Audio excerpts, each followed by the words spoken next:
So I'm just trying to process what actually happened in the weekend, but I'm just going to try to be as objective and keep my feelings out of it. But honestly, what I saw last weekend when Tyson Fury fought Francis Ngannou was a complete violation.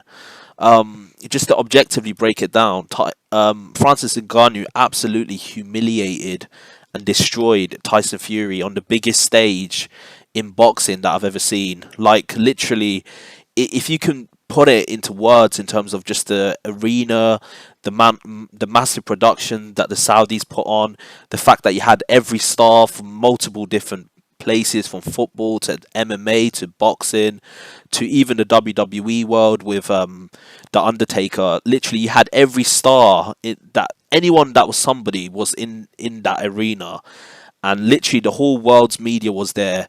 And what we saw last Saturday was a complete violation. Now, usually when I come to post-fight review, I just focus on the fight. But just to put it into context, what I saw, the first round, I would absolutely, if I was to score it, I would have to give it to Francis Ngannou. I think the first round, Francis Ngannou, he just seemed to have landed more shots.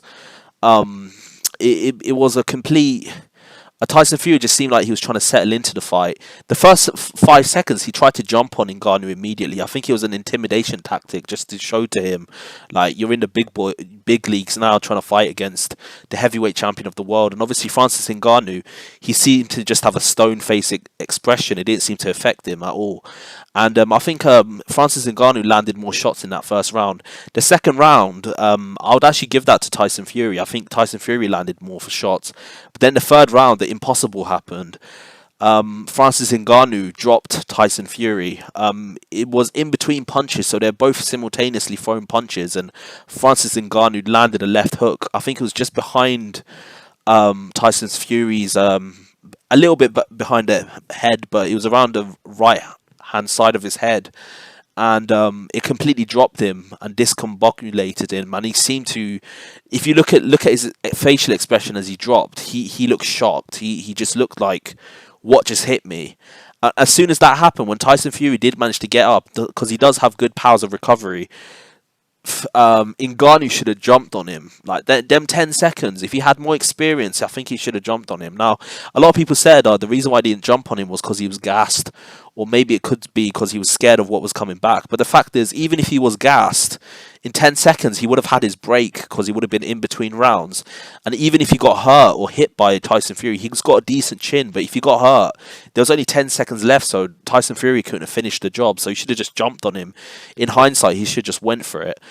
And then the rest of the fight, the mid rounds, I'll give probably a few swing rounds to Tyson Fury, but to some extent, it's not fair to do that, because the debut fighter is supposed to be the one who gets the benefit of the doubt for swing rounds, in my opinion. Why would you give it to the veteran? You can say a lot of rounds that Francis Ngannou won in there, and then towards the end, I think Francis Ngannou was coming on strong, and then obviously you hear the decision is a 1 point difference for Tyson Fury to win the fight. I mean, it was a complete humiliation, and I thought Francis Ngannou clearly won the fight. Obviously, like, Tyson Fury landed more jabs, but if you look at the professional boxing is not about who lands the more punches. That's more like point scoring. If you're looking at that from that perspective, that's more amateur boxing. With professional boxing, it's more about who lands the harder shots, who lands the more telling punches. And from that perspective, I think it's clear that Francis Ngannou clearly landed the harder shots. He landed more consistently. Yeah, Tyson Fury landed more jabs, but it was from a distance, and it looked like Tyson Fury did not want to engage. Also, one thing I just want to say in terms of the fight, it's ironic here that everyone looks at Francis Ngannou as the MMA guy, the guy from the UFC who can wrestle and grapple. But the funny thing was, if you look at this fight, it was Tyson Fury who was doing most of the wrestling and grappling in the fight. It wasn't Francis Ngannou. And on top of that, he also landed an illegal elbow on Francis's head, and Ngannou just took it like it was nothing. I mean, to put it into perspective, Ngannou comes from a sport where that's absolutely legal. So for him to take an elbow to the head, which is illegal in boxing, he just ate that like it was nothing. So in my perspective, I just feel like Tyson Fury, when he did try to grapple and muscle with him, Ngannou was completely pushing him around. I think thing that impressed me about Ngannou was his ability to box southpaw. Now, as soon as he boxed southpaw with Tyson Fury, Tyson Fury's what output immediately reduced. When I first saw him do it, I got a little bit scared because I was thinking, does he have the ability to do that? Because fighting southpaw on the biggest stage like that, you need an immense amount of confidence to do that. But it limited Fury's output significantly. And also, he was having success while boxing southpaw, which is quite impressive. Also, another thing that impressed me about Francis Ngannou was his stamina. Despite the muscularity that he has, obviously, a lot of boxing fans say it, like the more muscular you are, the less likely you are to have stamina in boxing because of the lactic acid build-up in your muscles. But Francis Ngannou, yeah, there was certain rounds where he looked a bit gassed, but he didn't look like he was completely out of it. He finished strong. If anything, there was times where Tyson Fury looked more out of it than Ngannou. And another thing that needs to be said is his chin. He took many strong shots from Tyson Fury, and he barely flinched. I mentioned earlier that he took an elbow to the head, and he barely flinched. So in every way, it seemed like Ngannou literally was. He looked very impressive for his boxing debut, and I think, honestly, I think he won the fight. I think anyone that tries to give it to Tyson Fury is trying to paint a narrative, because let's just be real, like boxing fans, they always argue with MMA fans, but they just can't admit it that the person that they put on this pedestal, Tyson Fury, the greatest heavyweight of his generation, just completely got destroyed and dismantled. He didn't just get knocked down, he got completely outboxed by a guy who's having his professional debut as a boxer, and they just can't deal with this fact. Like, anyone, let's just be honest about it. The best way to look at it is like this: if Tyson Fury did what Ngannou did, and if Ngannou did what Tyson Fury done, who would have won that fight? They would have gave it to Tyson Fury based on what I just said there. The only reason why Tyson Fury got the decision is because of the Usyk fight that they're trying to plan. There was no way they was going to rob him. But the fact that it was a 1 point swing and it was such a close decision, 1 point was what dictated who won the fight.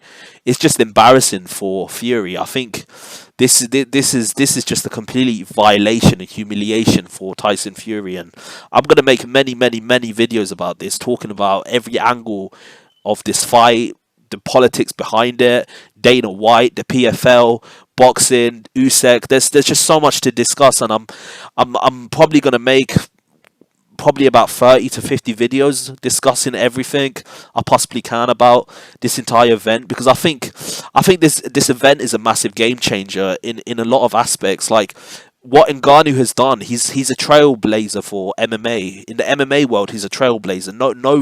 No fighter has fought out their contract against the UFC, gone into another organization, managed to get a massive boxing fight. Not only that, managed to almost beat an incumbent world champion.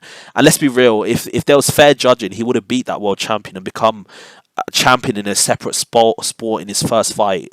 I mean, this is incredible stuff. This is almost too good for Hollywood script. So I'm gonna make so many videos talking about this, and this is just the beginning. I just have to make a post-fight review because this might be one of the most incredible things I've seen happen in the boxing ring, and I've seen boxing for the past 15, 20 years, but this is right up there. I mean, this is as close as you can get to a Rocky story, but it might be it might be more crazy than a Rocky story, because at least Rocky was a boxer who had 30, 40 professional fights before he went in there with Apollo Creed. Ngannou didn't have any fights, and he almost beat the heavyweight champion of the world. And in most people's eyes, he did beat the heavyweight champion of the world. So, yeah, this is literally a movie that we've seen played out in real life. So there's just so many angles to explore. There's so much things to say, and I'm only just getting started. So just stick around for the ride, because I'm gonna look into as much as I possibly can about this particular fight. Like and subscribe to the channel. I've got a lot more content coming your way. Peace.